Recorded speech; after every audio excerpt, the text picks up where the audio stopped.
जय हिंद साथियों, आज हम सामान्य अध्ययन जो येलो बुक है अंकित भाटी सर की, रोजगार विद अंकित के द्वारा जो उनका ऐप है अंकित भाटी सर की येलो बुक है, उसमें आज हिस्ट्री का हम शुरू करेंगे।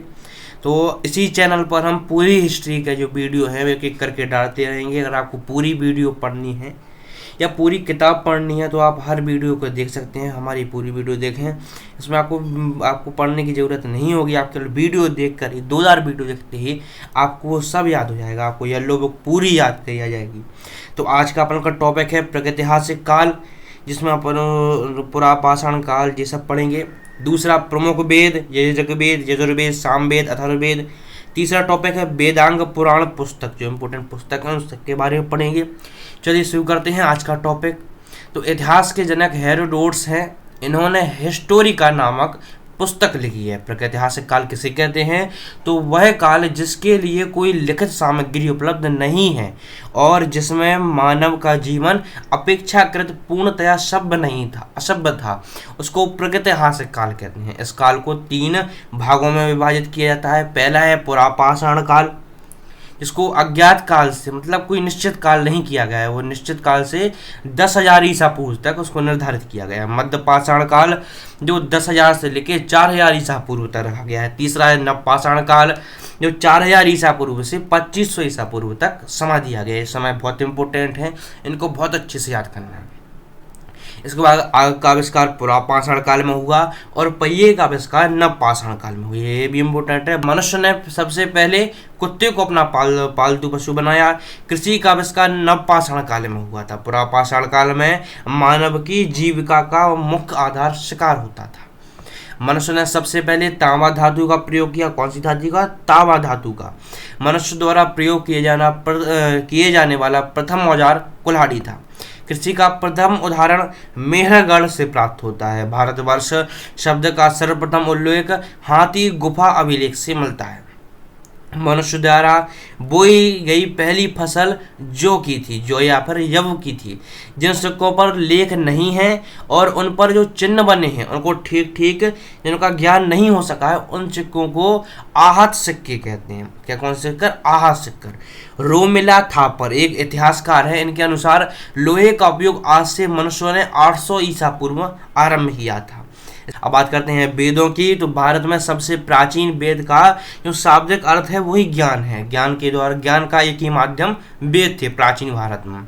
तो वेदों की संख्या 4 होती है, यह सभी को पता है, जिसमें ऋग्वेद, यजुर्वेद, सामवेद और अथर्ववेद है। ऋग्वेद की बात की जाए तो यह सबसे प्राचीन वेद है।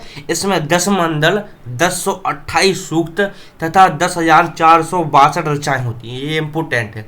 10 मंडल, 1028 सूक्त और 10,462 ऋचाएं होती हैं। ऋग्वेद की 5 जो शाखाएं होती हैं, मतलब 5 प्रकार होती हैं। देवता सोमहेश के का उल्लेख 9वें मंडल में है। ऋग्वेद में 25 नदियों का जिक्र मिलता है।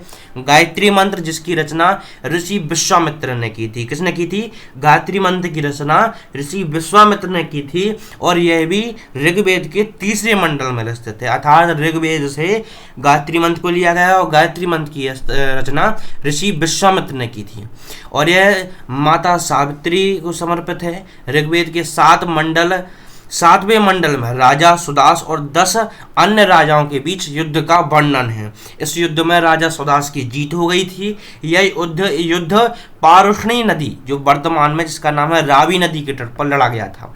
अब बात आते हैं यजुर्वेद की। तो यह वेद गद्य पद्य दोनों में लिखा गया है। इसके 2 भाग हैं, एक कृष्ण यजुर्वेद, एक शुक्ल यजुर्वेद। सामवेद क्या करते हैं? सामवेद, इस वेद में संगीत की जानकारी मिलती है, इसलिए इसे भारतीय संगीत का जनक भी कहते हैं। सामवेद में कुल 1549 ऋचाएं हैं, जिसमें से मात्र 78 ही नहीं हैं, बाकी शेष ऋग्वेद से ली गई हैं।